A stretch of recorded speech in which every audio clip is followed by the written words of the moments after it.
오늘 우리에게 주시는 하나님의 말씀은 베드로전서 1장 1절부터 7절까지의 말씀입니다. 예수 그리스도의 사도 베드로는 본도, 갈라디아, 갑바도기아, 아시아와 비두니아에 흩어진 나그네, 곧 하나님 아버지의 미리 아심을 따라 성령이 거룩하게 하심으로 순종함과 예수 그리스도의 핏부림을 얻기 위하여 택하심을 받은 자들에게 편지하노니 은혜와 평강이 너희에게 더욱 많을지어다. 우리 주 예수 그리스도의 아버지 하나님을 찬송하리로다. 그의 많으신 긍휼대로 예수 그리스도를 죽은 자 가운데서 부활하게 하심으로 말미암아 우리를 거듭나게 하사 산 소망이 있게 하시며 썩지 않고 더럽지 않고 쇠하지 아니하는 유업을 잊게 하시나니 곧 너희를 위하여 하늘에 간직하신 것이라. 너희는 말세에 나타내기로 예비하신 구원을 얻기 위하여 믿음으로 말미암아 하나님의 능력으로 보호하심을 받았느니라. 그러므로 너희가 이제 여러 가지 시험으로 말미암아 잠깐 근심하게 되지 않을 수 없으나 오히려 크게 기뻐하는도다. 너희 믿음의 확실함은 불로 연단하여도 없어질 금보다 더 귀하여 예수 그리스도께서 나타나실 때에 칭찬과 영광과 존귀를 얻게 할 것이니라. 아멘. 하나님의 말씀입니다. 기도하겠습니다.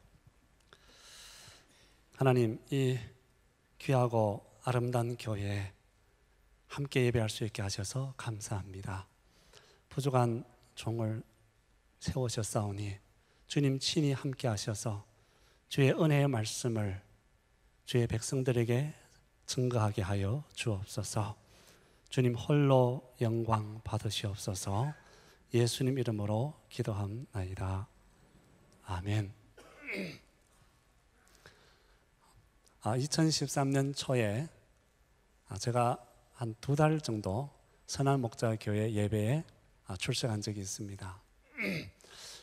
갑상선 암 수술을 하고 항암 치료를 받고 있었을 때였습니다. 이 교회에 나오면서 제가 2개월 동안 주일 예배 또 새벽 기도도 종종 나오면서 참 시간 많은 은혜를 누렸습니다.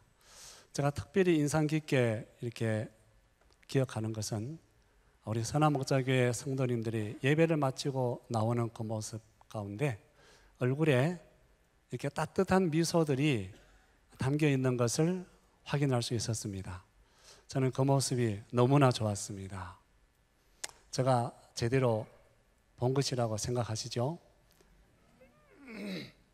교회는 그래야 된다고 생각합니다. 저는 선한목자교회 나오면서 제 마음에 한 가지 중요한 고민을 해결하게 되었습니다. 제가 목회하면서 제 마음에 갈등이 있었습니다. 어떻게 하면 더 균형 잡힌 그런 목회를 할 수 있을까? 왜냐하면 저는 보수 정통이라고 하는 개혁주의 신학을 공부했습니다. 고신에서 공부했고 합신에서 또 공부를 했습니다. 그러다가 2007년부터 제가 목회하면서 2008년부터 성령의 체험을 하게 되었습니다. 저희 두 손바닥에서 장미꽃보다도 더 진한 그런 향기가 났고요. 그리고 기도할 때 저희 몸에서 어떤 불이 나가는 것 같은 뜨거워서 견딜 수 없는 그런 현상들이 있었고요. 그리고 교회에서 예배하고 기도할 때 병자가 치유되고 귀신이 쫓겨나가는 그런 기적들이 일어나고 그랬습니다. 너무 놀랐지요. 저는 성령 사역에 대해서 잘 모르는 그런 목사였기 때문에 이 성령 사역을 깊이 그렇게 알고 싶었습니다. 그래서 많은 은사 사역자들을 만났고요. 소위 성령 사역자들을 참 많이 만났던 것 같습니다. 심지어 천국에 갔다 왔다고 하는 분도 제가 만난 적이 있습니다. 많은 그런 감동과 또 그런 기쁨도 있었습니다. 그런데 뭔가 이상한 것이 저의 마음에 느껴졌어요. 어떤 은사를 경험할수록 더 더 큰 그런 체험들을 하고 싶어 하고, 성도들도 보면은 말씀보다는 오히려 어떤 체험, 이것을 더 추구하는 그런 모습이 보여지기 시작했습니다. 목사인 저에게도 예수님에 대한 관심보다는 어떤 능력, 어떤 은사, 그런 것에 더 관심이 가는 것을 제가 발견했습니다. 주님을 사랑해서 경건하게 살려고 하는 것이 아니라 경건하게 살아서 더 성령의 은사를 받고 싶어하는 그 이상한 마음도 저희 마음속에 있는 것을 발견했습니다. 신학을 공부한 목사로서 저는 무엇인가 잘못되어 있다고 생각했습니다. 그래서 이제 그런 사역들을 멈추기 시작했고, 더 말씀으로 돌아가자 이렇게 성도들을 권면하기도 했습니다. 그때 제가 이제 수술을 하게 되었습니다. 선한목적회에서 예배를 드리면서 유기성 목사님의 그 말씀을 들으면서 참 은혜를 많이 받았어요. 목사님은 24시간 예수님을 바라보자는 그 말씀으로 늘 성도들을 권면하고 오직 예수, 오직 예수님만 전하는 목사님의 메시지를 들으면서, 또 그때 제가 알기로는 원료 치유 집회가 이 교회에서 있었고, 또 성령 집회가 또 금요일에 있었고요. 이 모든 것이 아름다운 균형을 잡고 있는 것을 보면서요, 제가 이것이구나 깨달았습니다. 예수님을 바라보고 예수님만 의지한다면 우리 삶의 모든 것이 아름다운 균형과 조화를 이루게 되는 것이구나, 그것을 깨달았습니다. 그러나 아무리 성경을 강조한다고 해도, 아무리 어떤 치유의 역사를 강조한다고 해도 예수님을 바라보지 않으면 그 모든 것이 삐뚤어지고 그 모든 것이 잘못된 길로 가게 되는 것이구나, 그때 그것을 깨달았습니다. 너무나 감사한 마음입니다. 그래서 지난 5월에 유 목사님 북경에 가셨을 때 중국의 여러 지역에서 목회하는 수십 명의 담임 목사님들을 한자리에 모아서 우리 유 목사님의 강의를 들었어요. 참 목회자들이 많은 은혜와 또 도전을 받고요. 그 가운데 목사님들의 요청에 따라서 선한목적교회 남선교교회에 많은 분들이 중국교회에 방문하고 또 귀한 은혜를 나누고 그랬었죠. 또 이번에는 16명의 중국교회 우리 사역자들이 예수님의 사람 제자 훈련 세미나에 참석하고자 이번에 이렇게 나오게 된 것입니다. 이 자리를 빌어서 선한목자교회와 우리 유기성 목사님에게 여러분의 기도와 헌신적인 섬김에 깊은 감사를 드리고 싶습니다. 저는 조선족입니다. 할아버지 때 중국에 갔었으니 저는 3세가 되지요. 우리 아들이 지금 여기 와 있는데 우리 아들은 이제 4세가 되는 거고요. 근데 저는 중국을 사랑합니다. 정말 사랑하고 싶습니다. 중국이 저의 마음에 다 들어서 사랑하는 건 아닙니다. 마음 들지 않는 건 너무너무 많아요. 그러나 중국을 사랑하고 싶습니다. 왜냐하면 제가 중국에서 태어났고 또 저희 여권에는 분명히 중국이라고 적혀 있기 때문이죠. 제가 95년도에 신학 공부하기 위해서 한국에 나왔을 때 어떤 분이 저에게 이렇게 물었어요. 조국이 어디냐고. 중국 조선족들에게 조국이 어디냐 물으면 대답하기 어려운 분들이 거의 대부분입니다. 중국이라고 말하자니 조국 개념과는 좀 다른 것 같고, 비록 중국 국적을 갖고 살지만 중국을 조국이라고 고백하기가 어렵습니다. 그렇다고 한국이라고 말하자니 한 번도 가보지 못했던 나라였고요, 옛날에는. 대답하기가 참 난감합니다. 제가 그분이 저에게 물을 때 저는 이미 그 갈등이 해소가 되었습니다. 그래서 이렇게 대답했습니다. 저는 조국이 둘입니다. 그분이 눈이 동그래서 쳐다보더라고요. 제가 그랬어요. 하나는 아버지 나라, 하나는 어머니 나라. 비유하자면 아버지가 옛날에 중국 가셔서 중국 엄마와 결혼해서 내가 태어난 것과 같다. 저는 그렇게 생각합니다. 왜냐하면 제가 중국에서 태어났고 중국에서 자랐고 중국에서 공부했고 중국에서 남들이 가지 못하는 대학까지 공부했고 무엇보다도 저는 중국에서 예수님을 만났습니다. 그리고 예수님의 일꾼이 되었습니다. 여러분, 그렇다면 중국이 저희 어머니 나라가 아니고 무엇이겠습니까? 중국말에 그런 말이 있어요. 강아지는 주인집의 가난함을 끓이지 아니하고 자녀는 못생긴 어머니의 얼굴을 탓하지 않는다. 저는 이 말을 참 좋아합니다. 저는 이 말의 뜻이 무엇인지 좀 알 것 같습니다. 그래서 누가 중국에 대해서 나쁘게 이야기하면 그 사실을 인정합니다. 예, 나쁜 건 너무 많습니다. 가짜도 너무 많고요. 그러나 마음이 아파요. 화가 나는 것이 아니라 마음이 아파요. 왜 마음이 아플까? 옛날에는 안 그랬는데 왜 점점 갈수록 이렇게 마음이 아픈 거지? 그러다가 뿌리 깊은 나무 보면서 제가 깨달았어요. 세종대왕이 그러시더라고요. 백성을 생각하면 내 마음이 이렇게 아픈데 사랑이 아니고 무엇이겠냐 그러더라고요. 그래서 제가 아멘 했습니다. 저는 이렇게 부족하고 평범하지만 그러나 중국의 나쁜 것을 얘기할 때 화가 나는 것이 아니라 마음이 아프거든요. 이것이 주님이 주신 사랑이라고 생각합니다. 이렇게 말하면 꼭 이렇게 묻는 사람이 있어요. 그러면 중국하고 한국 축구 시작하면 어디 응원해요? 그래요. 제발 이런 질문 안 했으면 좋겠습니다. 아빠 엄마 싸우면 자녀의 마음은 굉장히 괴로운 법입니다. 근데 옛날에 이런 마음은 없었어요.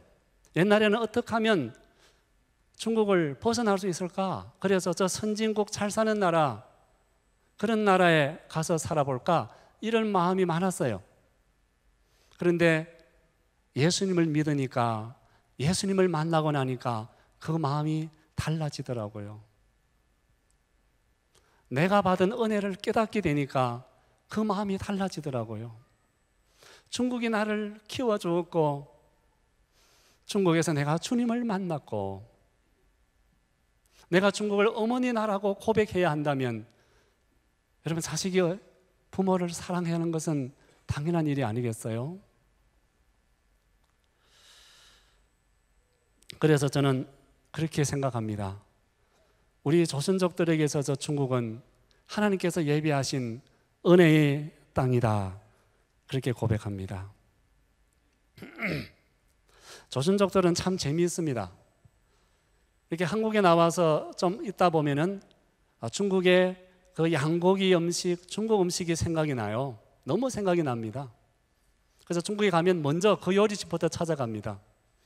근데 중국에 살다 보면은 또 명동 칼국수가 생각납니다.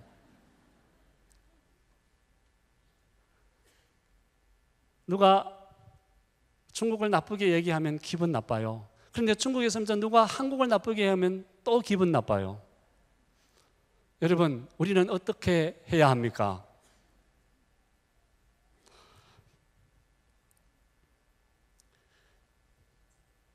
저는 95년도에 유학 신학 공부하러 처음 한국에 왔을 때 김포공항에 비행기에 내렸어요. 그때 사람들이 보지 않았다면 땅에 넙죽 엎드려서 막 안아보고 싶더라고요. 내 조상들의 살던 땅. 평양에 가니까 대동강변을 걸을 때 그렇게 눈물이 나더라고요. 저는 92년도에 한참 지났죠. 그때 제가 대학 졸업하고 금방 교회 사역 할 때인데 바로 셀로나 올림픽 황영조 선수가 마라톤 달린 그 장면을 밤을 꼴깍 새면서 보았습니다. 마지막 황영조 선수가 일본 선수를 치고 나갈 때 그때부터 울기 시작했어요. 그리고 황영조 선수가 올림픽 스타디움에 들어오면서 손키스를 날리고 결승선에 도달해서 꼬꾸라지는 장면을 볼 때 막 펑펑 울었어요. 너무나 기분이 좋고 너무나 감사하고. 여러분, 중국의 조선족들이 세상에 어느 나라 선수가 금메달을 땄다고 눈물 흘리는 사람이 있겠어요? 아무도 그러지 않습니다. 그러나 황영조 선수는 중국의 수많은 조선족들을 그 밤에 울게 만들었어요.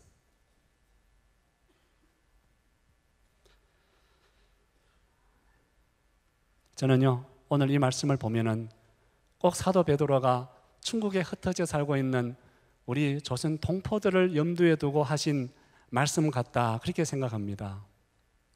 흩어진 나그네 같은 존재들, 비록 사람들이 인정해 주지 않지만, 그래서 서러움 속에 살고 있지만, 그러나 하나님께서 미리 아시고 예수 그리스도의 핏부림을 얻게 하기 위해서 택정하신 하나님의 예비하신 족속이다. 성경은 그 말씀을 하고 있는 것입니다. 적어도 예수님의 핏부림을 받기 위해서 택함받은 자녀들에게는 이 말씀은 사실입니다. 하나님께서 그들에게 산 소망을 주셔서 예수 그리스도의 죽으심과 부활을 통하여서 나그네와 같은 우리의 인생 속에 산 소망을 부어 주신 것입니다. 그 산 소망을 통하여서 그 땅에 살면서 주님을 바라보고 주님의 영광을 누리면서 주의 은혜의 복음을 위해서 달려갈 수 있도록 하나님은 그렇게 예비하시고 그렇게 미리 하시고 부르셨다는 것입니다. 이 사실을 알면 감사할 수 있지만 이 사실을 모르면 오히려 원망거리가 됩니다. 사실 중국의 많은 조선족들이 내가 왜 중국에서 태어났지? 내가 왜 소수민족이 되었지? 이런 서러움이 참 많습니다. 중국 여권, 중국 시민 가지고 살지만은 중국적인 마음을 갖지 못하고 나그네로 살아요. 쉽게 상처받습니다. 역사의식이 없습니다. 특별히 한국 역사를 공부한 조선족은 거의 없을 겁니다. 저는 대학 때 문학을 전공했고 조선 문학을 공부했기 때문에 저는 조선 역사를 공부했어요.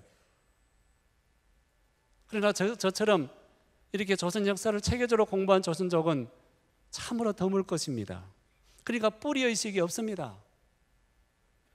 철새처럼 삽니다. 어디에 먹이가 많으면 어디로 날아갈 수 있습니다. 책임의식이 별로 없습니다. 참으로 안타까운 일이지요. 아마 이 땅에도 그렇게 사는 조선족들이 참 많을 거라고 생각해요. 중국에 살아도 중국을 사랑하지 못하고 한국에 와서도 한국을 원망하고, 이것이 나그네와 같은 소망이 없는 조선족의 모습이에요. 저는 그들을 생각할 때마다 너무너무 마음이 아파요. 그들이 주님을 만나면, 그들이 주님을 알게 되면, 그들이 주님을 믿으면, 아니 그들은 원망이 아니라 감사하게 될 텐데, 왜? 하나님께서 미리 예비하심에 따라 그리스도의 핏부름을 얻게 하기 위해서 성령의 거룩하심에 따라 중국에 보내셨고 중국에 심어 넣으셨기 때문입니다. 저는 이 소망을 깨닫고 나서 그때부터 마음이 달라졌습니다. 이 소망, 썩지 아니한 산 소망, 그러지 않습니까? 이따가 사라질 그런 잠시적인 소망이 아니라 영원히 없어지지 아니할 소망. 갇혀 있는 것이 아니라 살아 움직이는 소망. 중국어 성경에는 활발한 소망 이렇게 기록되어 있습니다. 여러분, 그 소망이 어떤 소망입니까? 영원히 주님과 함께할 소망. 주님이 다시 오실 때 존귀와 영광, 칭찬, 그 거룩한 면류관을 받게 될 소망. 여러분, 우리가 천국을 믿는다면 우리의 생명 속에 이것보다 더 소중한 소망이 또 어디에 있겠습니까? 제가 암 수술을 했는데 수년 전에, 그때 그 수술실에서 5시간을 있었습니다. 이 갑상선 제거 수술과 담낭 수술을 함께 했거든요. 의사가 마취제를 놓았을 때 이제 몸이 서서히 마취되어 가는 의식의 몽롱해지고 있을 때, 그때 문득 그런 생각을 하게 되었습니다. 내가 만약 여기에서 깨어나지 못하게 된다면 나는 어떻게 되는 것일까? 나는 천국에 확실히 들어가는 것일까? 자신이 없더라고요. 스스로에는 아무런 자신이 없었어요. 암 하나 걸리지 않을 자신도 없으면서 어떻게 천국에 들어간다고 스스로 확신하겠습니까? 근데 그때 주의 성령께서 저에게 더 깊이 확인시켜 주셨어요. 나의 힘으로는 할 수 없지만 내 생명 속에 살아계시고 나의 생명과 연합되어 계시는 죽음을 이기시고 부활하신 주님의 그 능력으로 나를 천국으로 인도해 주시는 것이구나. 할렐루야. 그때 제가 의식이 이제 잠들어 가면서 마지막으로 주님께 그렇게 고백했어요. 예수님, 당신 안에 사는 거 너무 좋아요. 수술을 마치고 깨어났을 때 호흡이 굉장히 힘들었어요. 그래서 심호흡을 하면서 늘 즐겨 외우던 시편 23편을 외웠습니다. 여호와는 나의 목자시니 내게 부족함이 없으리로다. 내가 사망의 음침한 골짜기를 다닐지라도 해를 두려워하지 않는 것은 주께서 나와 함께 하심이라. 원래 제가 즐겨 외웠던 다윗이 기록한 시편이었어요. 그런데 그 순간 이것은 더 이상 다윗의 고백만이 아니라 저희 신앙의 고백이더라고요. 저는 천국 가면 다윗에게 그렇게 말할 것 같아요. 비록 당신이 먼저 말했지만 그건 당신의 시편이 아니라 나의 고백이기도 하다고. 이것이 주님께서 우리에게 주신 산 소망인 줄 믿습니다. 내가 그리스도와 함께 십자가에 못 박혔나니 이제는 내가 산 것이 아니요 내 안에 그리스도께서 사신 것이라. 내가 이제 육체 가운데 거하는 것은 나를 사랑하사 나를 위해 자기 목숨을 버리신 하나님의 아들을 믿는 믿음 안에서 사는 것이니라. 여러분, 이 믿음이 우리를 죄를 이기게 하고 세상을 이기게 하는 줄 믿습니다. 여러분, 이 믿음이 우리로 하여금 세상의 모든 환난과 시련을 극복할 수 있는 힘을 준다고 믿습니다.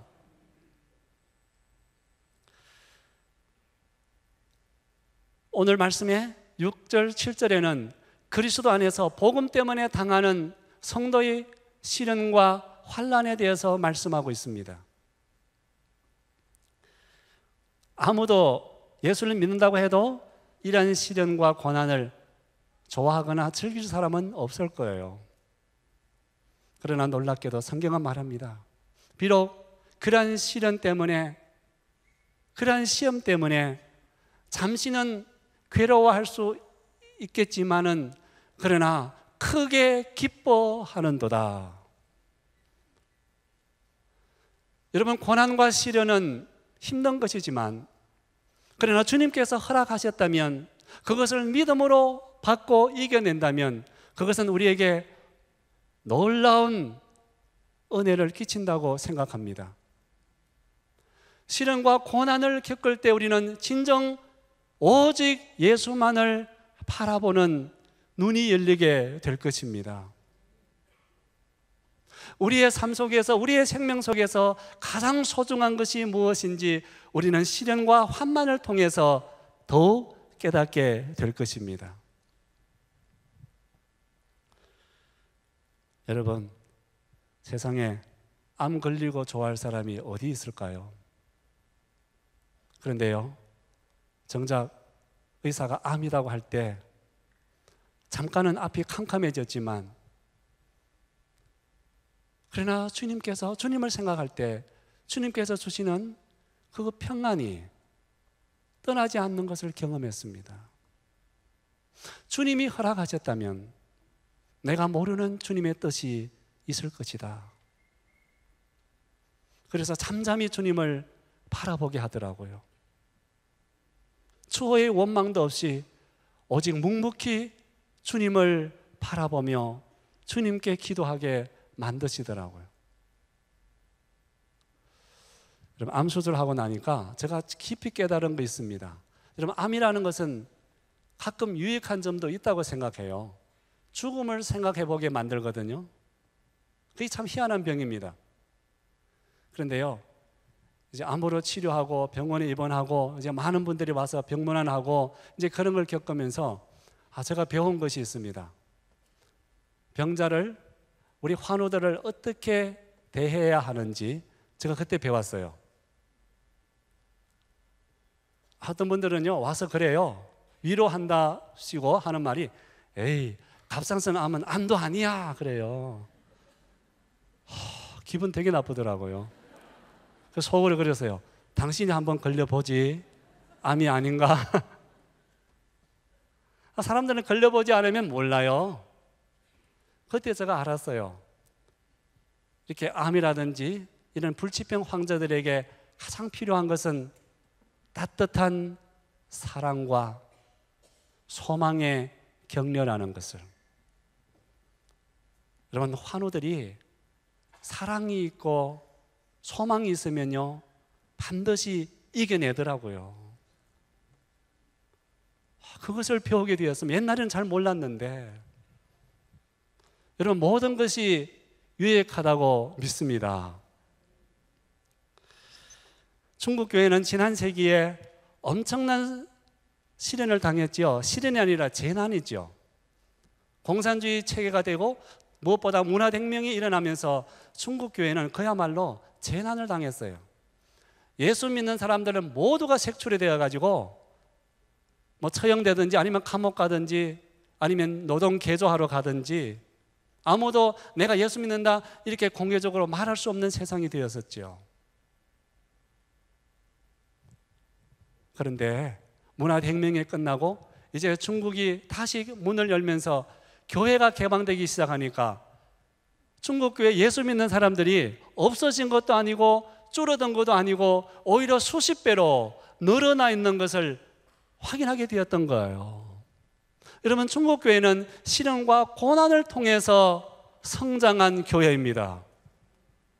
하나님께서는 시련과 고난을 허락하셔서 중국 교회를 외국에 의지하는 어린 교회에서 이제 오직 주님만 바라보는 순교의 영성을 가진 교회로 정금같이 빚어주신 중국 교회가 되도록 하였습니다.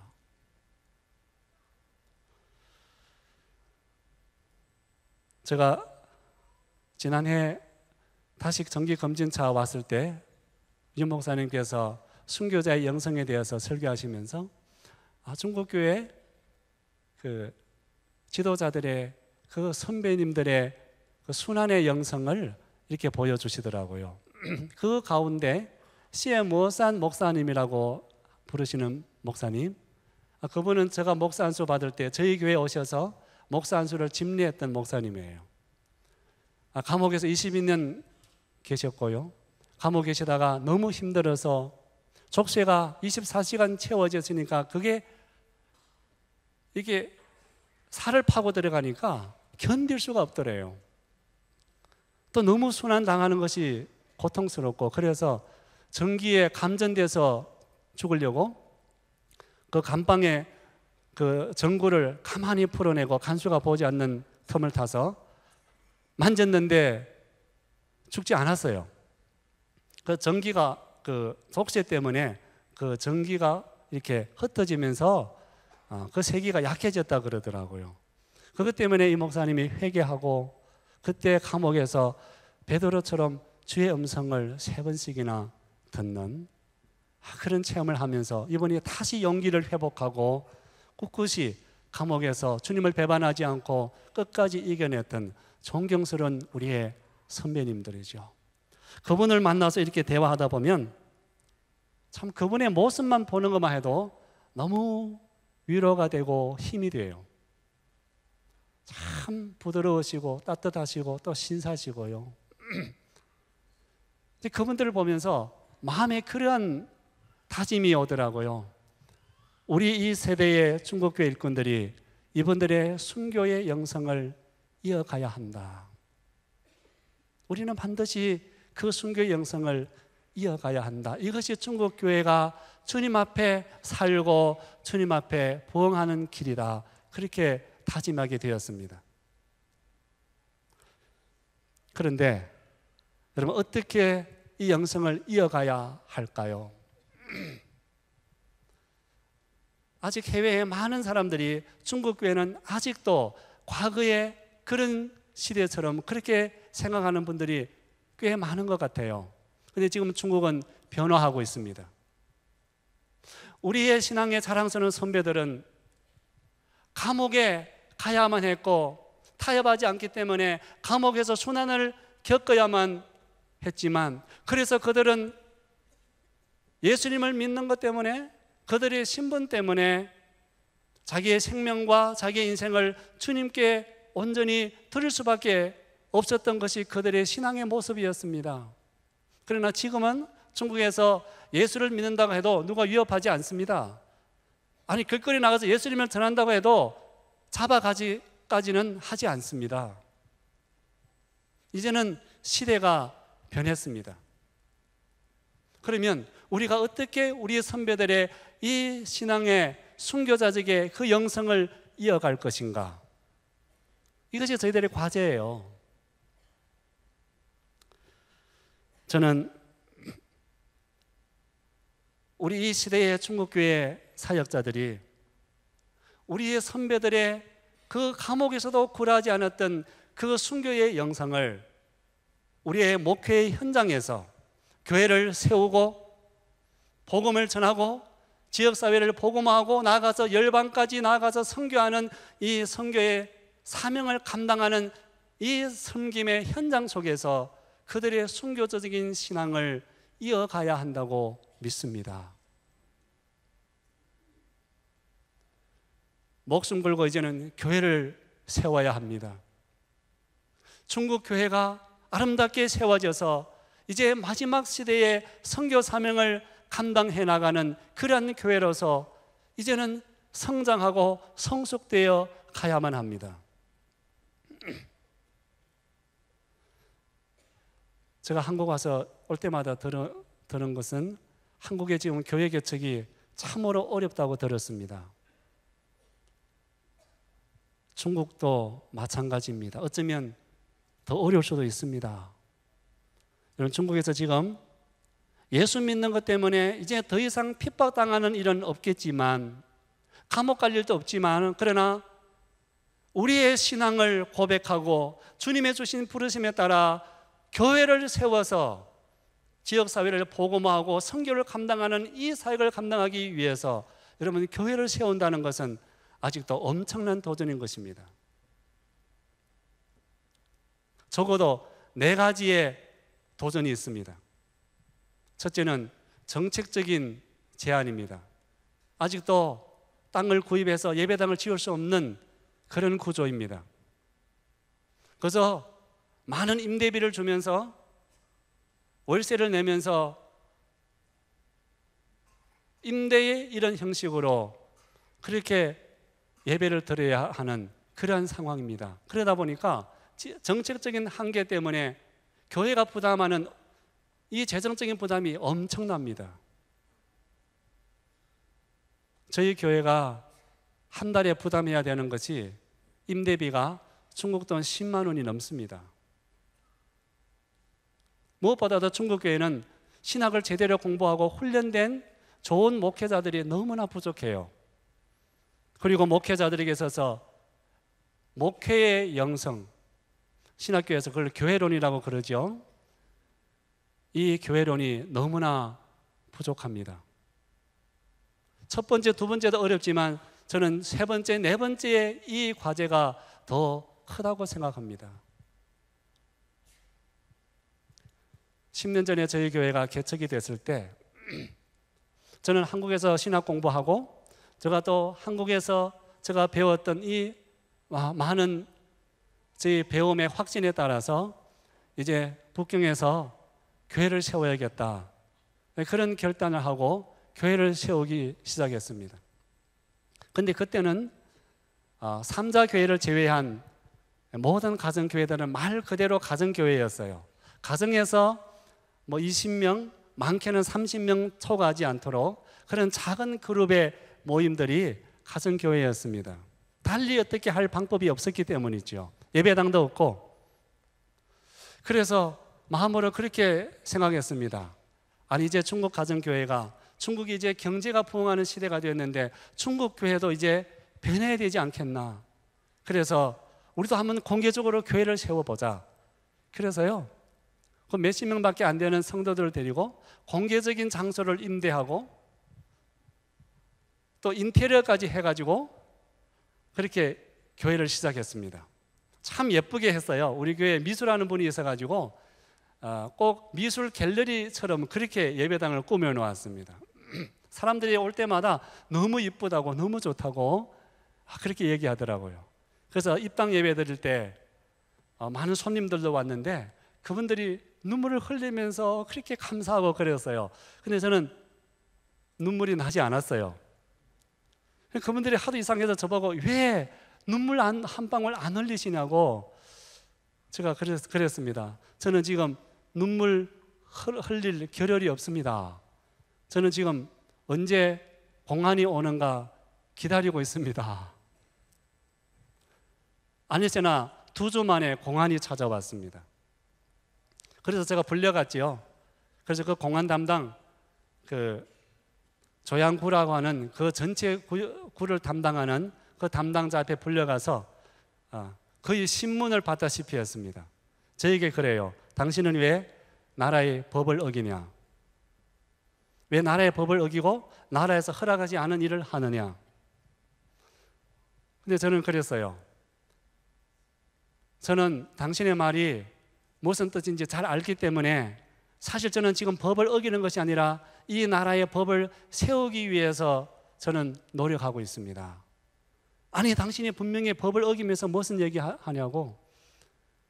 당신들은 문제가 터지면 문제를 해결하려고 나서지만 저희들은 문제가 터지지 않도록 미연에 예방을 하는 사람들입니다. 그렇게 말했어요. 그게 무슨 말이냐 그래요. 예수를 믿으면 사람이 변하지 않습니까? 예수를 믿으면 나라를 사랑하게 되고, 예수를 믿으면 이웃을 사랑하게 되고, 예수를 믿으면 이 나라의 법을 더 잘 준행하는 모범 시민이 되지 않냐고.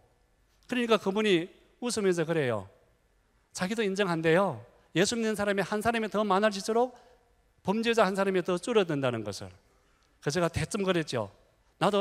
저는 당신도 예수 믿기를 바랍니다. 그랬어요. 그랬더니 그분이 웃으면서 당신 오늘 나한테 복음을 전하냐고. 그러면서 저분이 저에게 그러더라고요. 이제 돌아가서 자기 전화를 기다리래요. 그런데 지금까지 전화가 없습니다.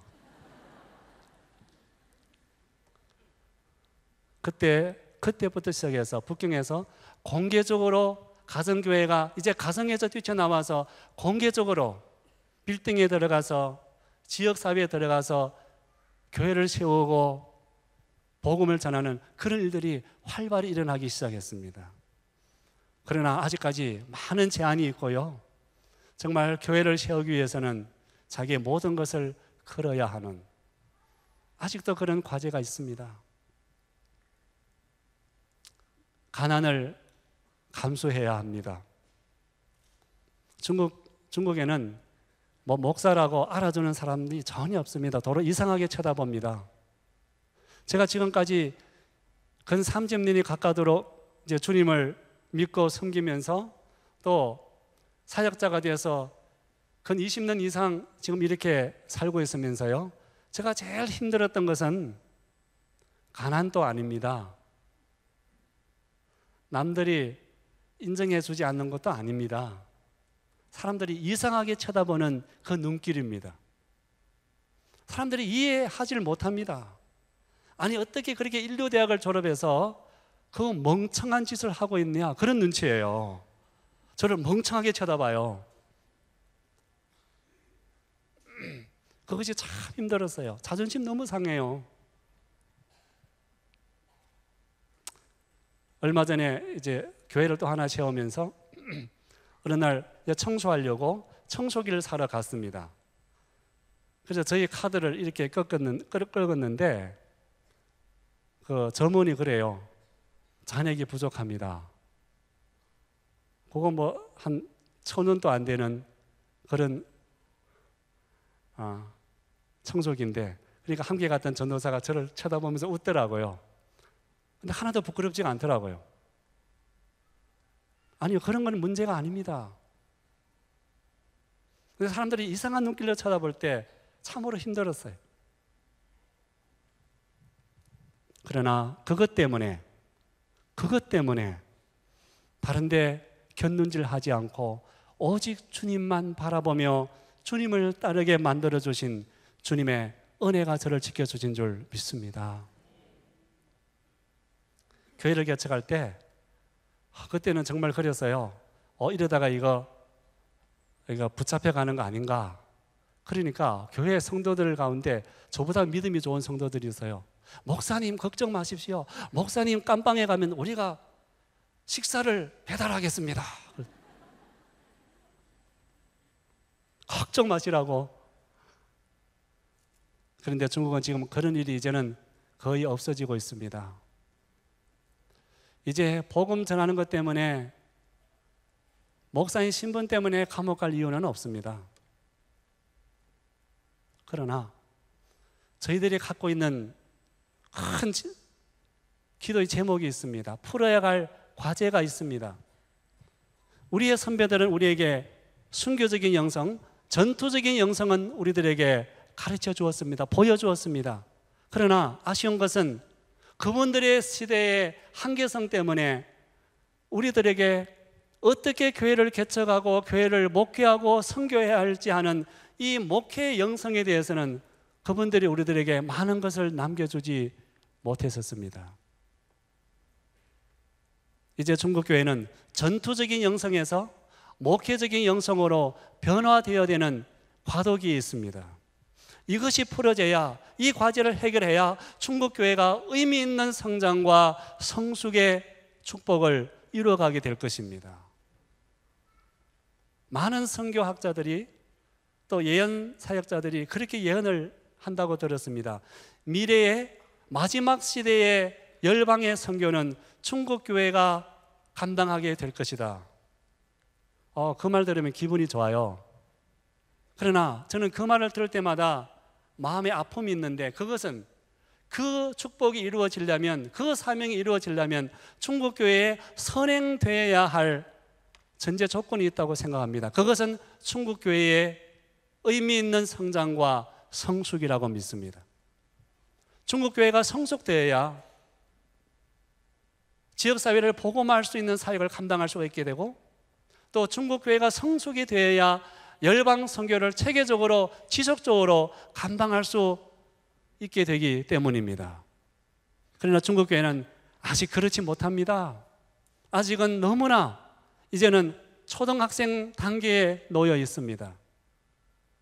여러분, 중국 교회 목사들을 만나보면요, 1인 3역, 1인 4역, 아니 1인 5역 혼자서 다 하는 경우가 너무 많아요.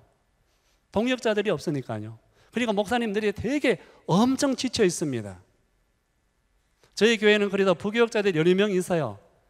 제가 지난 월요일날 이제 정기검진차 좀 일찍 왔는데, 제가 하늘금 게스트 하우스에서 한 주간 있으면서 참 잠도 많이 자고요. 참 꿀과 같은 휴식을 취해서 좀 미안하기도 해요. 너무너무 지쳐 있습니다. 왜 지쳐 있는가 하면 일만 해야 되고 어떻게 교회를 세워가야 할지, 어떻게 제자 훈련을 시키고 어떻게 열방 선교를 감당해야 할지, 이 목회의 과제, 목회의 철학, 목회의 방향, 너무나 많은 목회자들이 고민하고 있습니다. 저 같은 사람은 그래도 한국에 나와서 좋은 지도자들 만나고 좋은 교회를 보고 또 신학도 공부하고, 그래서 저는 참으로 혜택을 많이 받은 사람 중에 하나입니다. 그런데도 저는 저의 모습을 보면서 나는 왜 이렇게 부족한가? 성도들이, 아니 다른 분들은 저에게 기도 부탁할 때 목사님 어떤 기도 제목이 있습니까? 저는 양심적으로 고백해요. 제가 너무 부족해서 저를 위해서 기도해 주십시오. 성도들에게 실망이 되지 않도록, 주님의 영광을 가리우지 않도록, 아니 무엇보다도 중국교회의 의미 있는 성장과 성숙을 이루어갈 수 있는 그런 목회자가 될 수 있도록 기도해 달라고 부탁합니다. 저는 여러분께서도 그렇게 기도해 주시기를 부탁합니다. 이제 중국교회는 사이즈와 상관없이, 인구 숫자와 상관없이, 어떤 분들 그래요. 중국교회 예수 믿는 사람들이 이미 1억이 넘었다, 세계에서 최대 기독교 신자 보유국이다. 그거는 보유일 뿐입니다. 그러나 중국교회에 똑같이 1000명이 모이는 중국교회, 한국교회의 모습은 상당히 다릅니다. 중국교회는 아직 주일학교 교육도 어떻게 시켜야 할지 잘 모르는 교회가 너무 많아요. 이제 중국교회에 한국교회의 이 아름다운 목회의 영성 경험, 선교의 열정과 이런 현장의 경험들이 중국교회에 전해지고 심어지고, 그래서 중국교회가 놀라운 성장과 성숙을 이루어 가야 한다고 생각합니다. 이것이 선행되어야 됩니다. 이것이 이루어져야 이제 예언 사역자들이 얘기하는 열방 선교의 마지막 사역을 중국교회가 감당하게 될 거예요. 그러나 현실은 전혀 그렇지 못하다는 것을 느끼게 됩니다.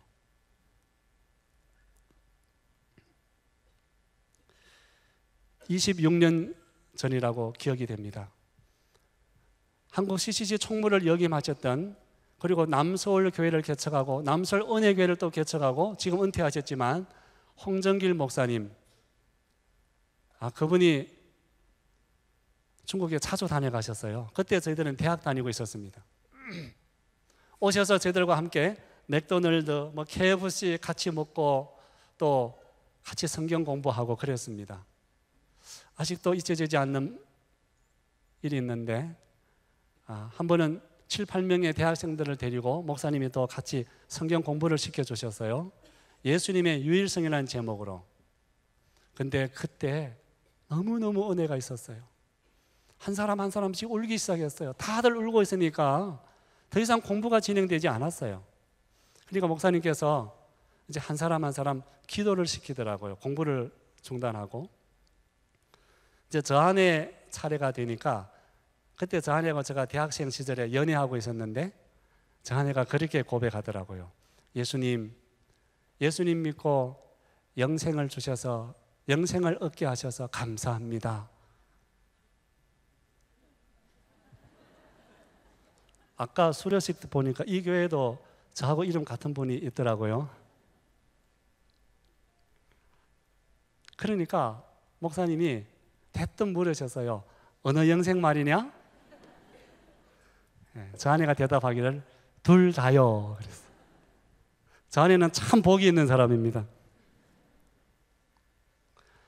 그때 함께 공부했던 그 7, 8명의 대학생들 가운데 거의 다 목사가 되고 또 사모가 되고, 그래서 지금은 중국교회의 지도자들로 되어 있는 것을 보게 됩니다. 얼마나 놀라운 일인지 모릅니다. 어떻게 이런 일이 가능했을까요? 그것은 뛰어난 하나님의 일꾼, 한국교회의 지도자가 중국의 젊은이들을 가슴에 품고 끊임없이 달려가서 그들을 섬겨주었기 때문이지요. 중국에 우리 북경에서 이 도시교회 목회자들이 이렇게 모임을 가지면 그래도 이렇게 사람들이 인정해주는 그런 목사들이 이렇게 모이면요, 그 가운데 4분의 1 정도가 우리 동포 목사들이에요. 얼마나 놀랍습니까? 저는 우리 중국의 동포 교회, 조선족 교회 목회자들이 중국과 한국 교회의 이 영성의 이어감, 이 영성의 교류 가운데 중요한 브릿지로 하나님께서 예비하셨다고 믿습니다. 그런데 아쉬움이 참 많습니다. 제가 어디에 중국교회 다른 교회에 이렇게 방문을 가면 후배들이 그래요. 제가 금년에 나이가 딱 50이거든요. 그렇게 안 돼 보이죠? 저 아내가 그래요. 늘 자기 만나서 제가 젊어졌대요. 그래서 제가 가면 그래요. 원로 목사님이 오셨다 그래요. 왜냐하면 이제는 나이 50 넘은 목사님들 중국에서 찾아보기가 어렵거든요. 저는 그 얘기를 들을 때마다 마음이 아파요. 저희들은 아직 너무나 젊고 너무나 경험이 부족하고 또 중국교회 이 많은 목사님들이 영적인 아버지 또 영적인 멘토가 없는 실정입니다. 여러분, 이것은 위험한 시대입니다. 여러분들께서 중국교회를 불쌍히 여겨서 기도해 주시길 바랍니다. 이제 중국교회에 많은 지도자들이 양육되어지고 세워지고 그들이 그리스도의 심장을 가졌을 뿐만 아니라 주님의 말씀으로 무장된 어떻게 이 시대에 맞는 그러한 목회 영성으로 교회를 세우고 복음을 전하고 선교를 감당해야 할지 하나님 중국교회를 성장시켜 주시고 성숙시켜 주시옵소서. 이것이 과제입니다. 저는 이 선한목자교회의 이 아름다운 목회의 영성, 우리 유 목사님의 이러한 아름다운 목회의 영성, 선한목자교회의 이런 아름다운 부흥의 경험, 이런 축복들이 중국교회에 전해지고 심어지게 되기를 간절히 원합니다.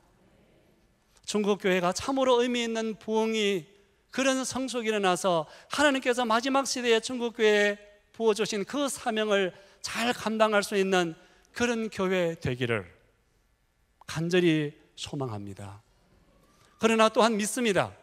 왜냐하면 그러한 예언들이 사실이라면 하나님께서 반드시 마지막 시대의 선교의 사명을 감당하도록 하기 위해서 중국교회를 부흥시켜 주시고 중국교회를 성숙시켜 줄 믿습니다. 놀라운 부흥과 축복으로 역사해 줄 믿습니다. 그래서 저는 참으로 감사합니다. 중국에서 목사로서 주님의 교회를 섬기는 것을. 왜냐하면 하나님께서 마지막 시대에 이 선교의 사명을 완성하기 위해서 그 어느 때도 경험하기 어려웠던 부흥과 성장의 축복을 중국교회에서 일으키실 때 중국교회에서 사역하는 주의 일꾼들은 우리 주님을 그 누구보다도 더 경험하고 또 경험하게 될 줄 믿기 때문입니다. 주님을 경험하는 것, 주님의 영광을 경험하는 것. 저는요, 이렇게 수천 명이, 아니 수만 명이 가능하면 올림픽 경기장에서 중국의 수많은 주의 백성들이 모여서 하나님의 영광의 임재 속에서 목이 터져라고 주님을 찬양하는 그 영광의 찬양, 영광의 예배를 경험하기를 원합니다. 하나님께서 그 은혜를 부어주시기를 원합니다.